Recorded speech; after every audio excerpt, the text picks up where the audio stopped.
So a third Dublin Derby in a row for Rovers, and they haven't won any of them. But a very entertaining game all the same, Trevor. This second half in particular has been excellent. There wasn't much in the first half apart from Healy's goal, which Conor Kearns should have dealt with better. But Shelbourne came out a different side in the second half and made a real go of it. Gave us a very, very entertaining tie. And there is the full-time whistle in a really exciting Dublin Derby. Honours even.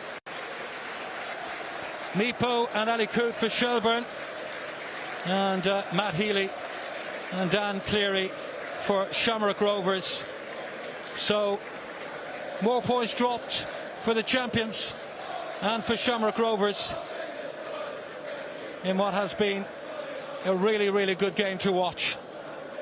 So full time in this Dublin Derby from Tallaght. It is Shamrock Rovers 2, Shelbourne 2. Back to Bernard and the lads in studio. Yes, thanks, Trevor. What a second half of League of Ireland football we had there. 3 goals and pure drama. Keith, you know, the first half maybe was a little bit subdued, but we really kicked on. What a second half of football. Yeah, I think an awful lot of it was down to the attitude of Shelbourne in the second half. I think Damien Duff gave them a right earful, talking about the tempo out of possession, get after Rovers, and look, it was the total opposite of what they would have wanted at the start of the second half. Gave up a very good opportunity. Kearns makes a good save from Noonan, but I thought Norris in the second half in particular, getting down that left wing, an awful lot better quality going into the box. And they made Shamrock Rovers pay. They were sloppy at times, and when you're looking at Stephen Bradley would have been looking at Shamrock Rovers, see the jugular of Shelbourne. Go and get them now, and they just didn't seem to be able to turn that screw. And fair play to Shelbourne, second best for large periods, but did enough to stick around. We really enjoyed that second half in drama-wise, but again, it's more points dropped by these two. Who do you think is the happier? Is it Damien Duff? Was it Stephen Bradley? There was, like, both teams led and both teams were behind in the game, so I think a draw, they'll be fairly happy coming out of it. That they would have seen, when they see the results around the league tonight, though, that they will be kicking themselves on not to take all 3. But I think Stephen Bradley, from what happened on Monday, going behind and then having that little bit of bottle to come back, get another goal, and they were still prodding away there, so he'll be happy enough. Stephen's always brilliant in terms of how consistent he delivers his message. This is how we play, this is what we do, and I'm sure he'll want to kick on next week and get the next game in as soon as possible. OK, so after a fairly subdued first half, the second half burst into life. Shelbourne going 2-1 up through Ali Coote and Meepo Odebeko, but Rovers had a quick reply. Dan Cleary with the equaliser. Analysis and reaction is after the break.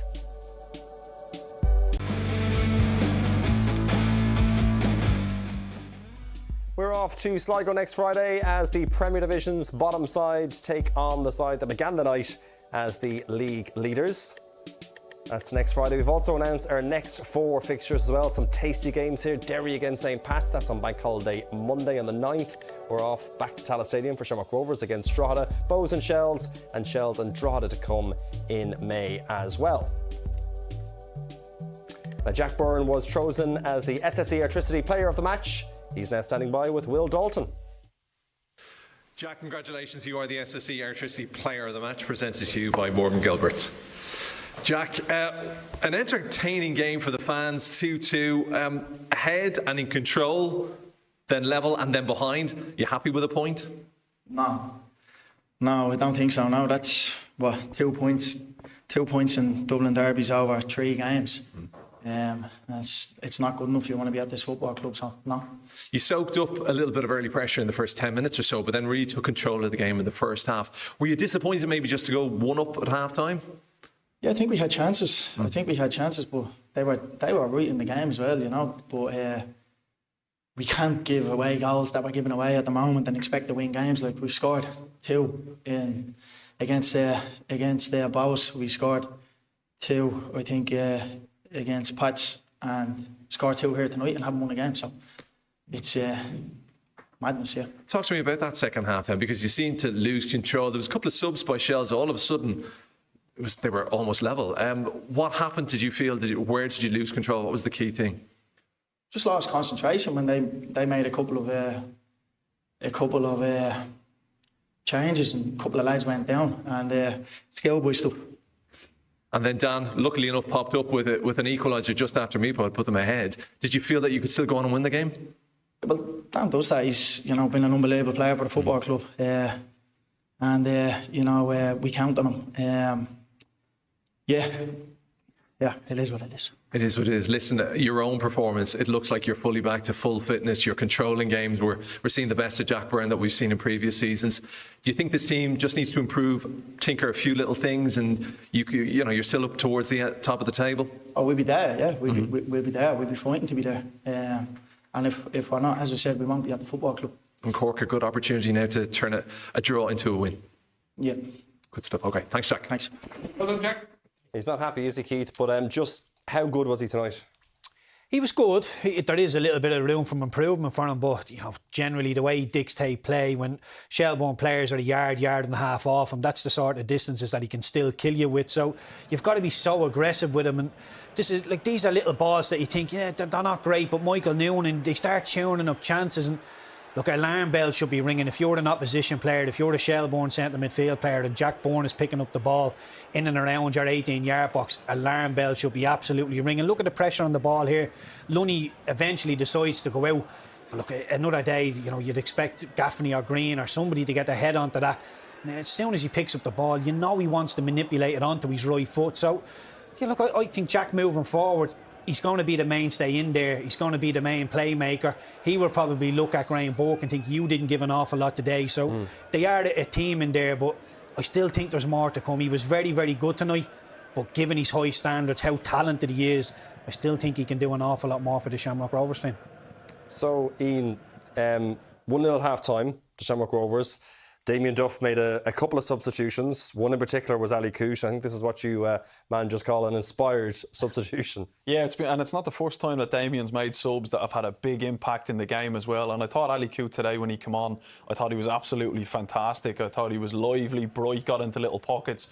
But what we looked at half-time was the quality of the ball into the box, but also then the numbers and bodies they're getting in, and then that willingness to get across people or to be a threat in the box. I can't talk highly enough about Harry Wood here. Yeah. Calm, quality, and then he picks out a lovely cushioned header. But you watch Coote's movement, checks, gets in front, holds off the defender and gets Purchase on it to score. Really, really positive change, but also that's what Shells want. They want to get good balls in the box. They want to get bodies in there. But when you're in there, you have to be alive. You have to be willing to get in front of people to make them runs, and that was a brilliant goal. That, Keith, was the third goal scored by a Shells substitute this season. That's the most of any other side. So go back to your point, Ian, of Damien Duff changing things when he needs to. It was really effective. It got better for Shells. They went 2-1 to the good, and Meepo Odebeko put Shelbourne ahead with a fine finish. Yeah, excellent finish. Lovely play from Shelbourne to get the ball out to the opposite wing. You see, Wood gives the ball to Lunny, and it's a good little play in between the lines. Coote picks up the ball, gets it out to Ledwich. You see here, no pressure on the ball. Jack Byrne can see it developing, take nothing away from the cross. The cross from Ledwich it's beautiful. It's the sort of stuff that gets me out of the bed when I watch games of football, being an ex-winger. It's absolutely pinpoint. Odebeko just has to get some sort of contact on it. It's wonderful play, but look, Jack Byrne, for what he gives you on the ball, it's unbelievable. But just going a 5-yard sprint, you get down the line of the cross and he'll either hit you or he'll overhit it. So it's just a little basics. And you see how annoyed Jack Byrne is after the game. So he should be. And some of the stuff he's saying about you won't be at the club if you're not doing the right things, they're little basics. Out of possession, Shamrock Rovers need to be an awful lot better, because with the ball, they're probably still the best team in the league. But without it, they're just being left wanting. OK, Jack Byrne wasn't happy, but we can now hear from the Shelbourne manager to see if he was happy. Damien Duff is standing by with Will Dalton. Damien, 2-2, you must be sick of that scoreline after the past week or so, but a valuable point on the road. Valuable, yeah. 45 minutes, the first half on reflection. I thought we played with a hint of nervousness and probably showed them too much respect. Saying that, I asked them half-time, let's have no regrets tonight. I thought they were absolutely outstanding in the second half. Again, disappointed with the goals we give away, but couldn't be any prouder of them. Yeah, we talked about individual errors. That seemed to be the first half. That was what put you 1-0 down going into the break. You talk about the team talk at half-time. There was a remarkable change in the team the second half, a lot more energy. What did you say to them? I don't think we were that bad in the first half. I thought we just looked a nice team with nice players. But like I said, just maybe lacked a little bit of of an edge and showed them a little bit too much respect. You can talk about tactics and formations and pressing. We didn't really touch in the half time. It's just, a bit more belief. And like I said, no regrets. Second half, thought the subs were excellent. Ellis dropping down lower, Elio Poyer, John Martin coming on, John O'Sullivan, Gano. Like I said, couldn't be any prouder of them. We go again. Almost in 4 substitutions. Ali, a great finish with his first touch. Brilliant here. Ali is an absolutely fantastic player, and that's why I moved heaven and earth to get him here. So am I surprised? No. He's a wonderful, wonderful player. He'd be probably disappointed that he's in and out of the team at the minute. But here, it's just because I know he can be absolutely brilliant every minute, every game. So it'll be brilliant for him tonight, just for his own belief. And we have to talk about Mipo as well. Such a cool finish. That's what he's on the pitch to do, isn't it? Yeah, and that's again why I did so much to bring him here. They're just a fabulous bunch of young men. Really pleased for Mipo. Again, he was probably disappointed with round 1, round 2.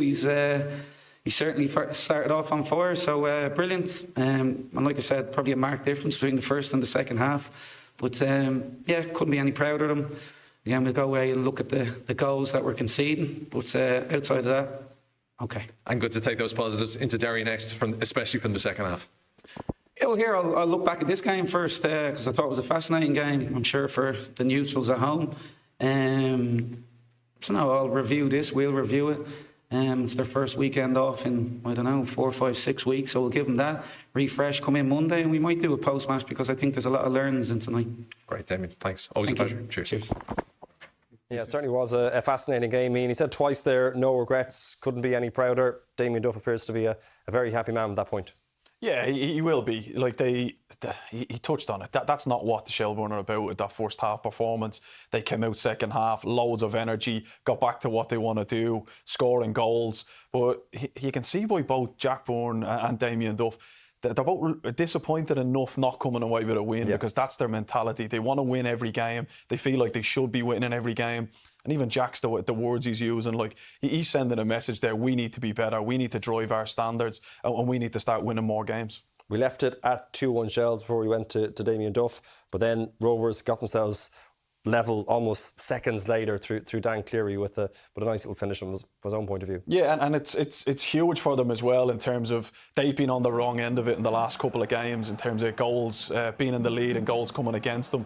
But lovely ball in again. I think Jack Byrne's delivery is the best in the league, and Honan does well to get there. Grace does well to cross it, and then Cleary at the back post. The 3 centre backs combining in the box to get them back level. But you can see by both dressing rooms the reaction. They're not too pleased.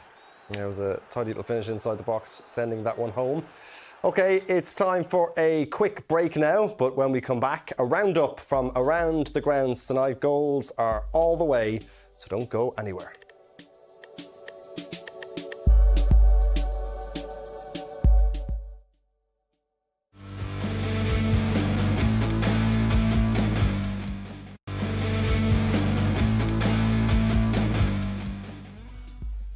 Lots of live sport on Virgin Media Television tomorrow.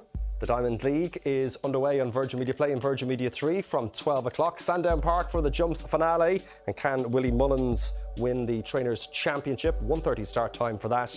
And on Virgin Media Play and Virgin Media 1 from the Women's Six Nations, it is Scotland against Ireland. Now we're off to Sligo next Friday as the Premier Division's bottom side take on the side that began as the league leaders tonight, Drogheda United. That's one to look forward to. But now we can hear from the Shamrock Rovers manager, Stephen Bradley, who's standing by with Will. Stephen, an entertaining game for the fans again. Don't know what to say to you. First half, all in control, ahead, then behind, and then a draw. Are you happy with the point out of that? No, we should win the game. I think it's quite clear we should win the game. Michael has a one-on-one, Danny Grant has a one-on-one. Like you said, we completely control the game. Maybe he does a few spells in the second half, however 10 minutes here or there where we didn't, but in the main we control the game. Is that one of the main problems then, looking at the first half, the control that you did have, you didn't, I suppose, take advantage of it? Were you disappointed maybe to come in 1-0 at half time? Well, Pico has a free header right before half time and usually he scores them, but sometimes when you do a good work in the first half, the opportunities come in the second, and that was the case. Like I said, Michael and Danny Grant had 2 brilliant chances, and on another day we scored them. speaking to Jack there, he was just saying to us he felt that in the second half he just switched off a little bit when they made those substitutions, and that was almost the turning point. They seemed to gain a lot of energy from that. Yeah, when the subs went down, it was obviously right after half time, and I think the game was delayed for 3 or 4 minutes at that point, and it did obviously affect the flow of the game. It's no excuses. We have to be ready for things like that to happen. That's a good finish by Meepo, but in fairness to your team then as well, they pulled it straight out of the bag 2 minutes later. Good finish from Dan, great cross from Jack. Yeah, look, like I said, we were in a good place. There wasn't any panic stations because we were playing well, we were creating chances, we were controlling the game. We're just disappointed that we haven't gone and won the game. Is there just a few things you need to tweak a little bit to get this team into full gear, really, and to be maybe taking 2 or 3 goals in the first half and putting games to bed, really? We need to be more ruthless in both boxes. It's very simple. That's where you win the game. The goals we give away, 2 free headers, and then we have 2 chances to go and win the game. And like I said, ruthless in both boxes. And finally then Cork away next. A tough away fixture, always going down to Cork, but one that you would, I assume, look to get back to winning ways at. Yeah, of course. We just need to stay where we are in terms of performance levels. And like I said, tidy up in both boxes and we'll be fine. Stephen, thanks. Thank you. Keith, a trilogy, I suppose, of Dublin derbies for Shamrock Rovers in the last week. You know, draws now against Shells and St. Pat's in that defeat against Bohemians. He's frustrated after the week, isn't he? Yeah, I think an awful lot of what Stephen Bradley's saying there, he's hitting the nail on the head. I think that both boxes is where Shamrock Rovers are coming undone. Not quite as ruthless as you would expect in the attacking box, and just a little bit weak, you know, a little bit unsure of themselves in defence. And they were 2 half-decent balls into the box. The Ledwidge ball is a wonderful ball, but Lopez's position can be a little bit better, as can Cleary's. But look, I don't think Shamrock Rovers are too far away, but the one big plus for Shamrock Rovers, for Shelbourne, for St. Pat's is everybody is beating everybody within the league, so nobody is taking the mantle and running away with it. So I think it's going to be a very, very tight league, and every point, every 3 points is going to be hotly contested. He mentioned chances, Stephen Bradley, in his interview there with Will. They had plenty in that second half, did Shamrock Rovers, to go on and try to get 3 points here.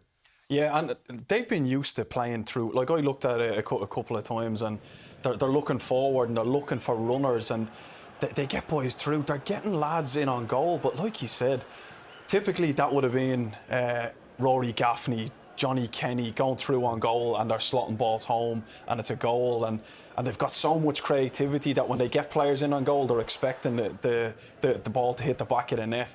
But they were tipping away, and they just, I think Stephen's so right, and he mostly is when he speaks and he assesses, that when they get in here, they're not just hitting the back of the net. Again, Grant onto his right and he fluffs it, but they're just not that clinical at the moment, and that's what's hurting them.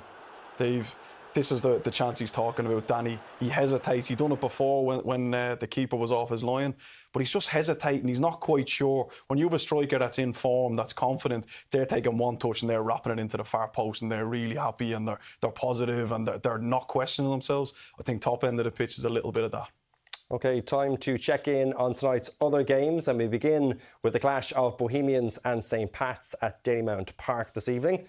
And it was Stephen Kenny's side that left their mark in the first half in this one. Sean Grehan giving away a penalty on 22 minutes for this handball inside the box following the cross by Axel Sjoberg.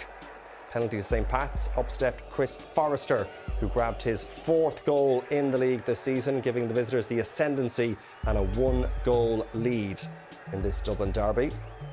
But in the dying moments here, there was drama. Bows, who we know love a late goal, their substitute Robert Cornwall came up with a header on 89 minutes to get an equaliser, and then, would you believe it, just like they did in our live game on Monday, they turned it around once again. Sean Grehan, the hero of the night, as Bows somehow once again take all 3 points. Look at these scenes here. What a night at Dalymount Park.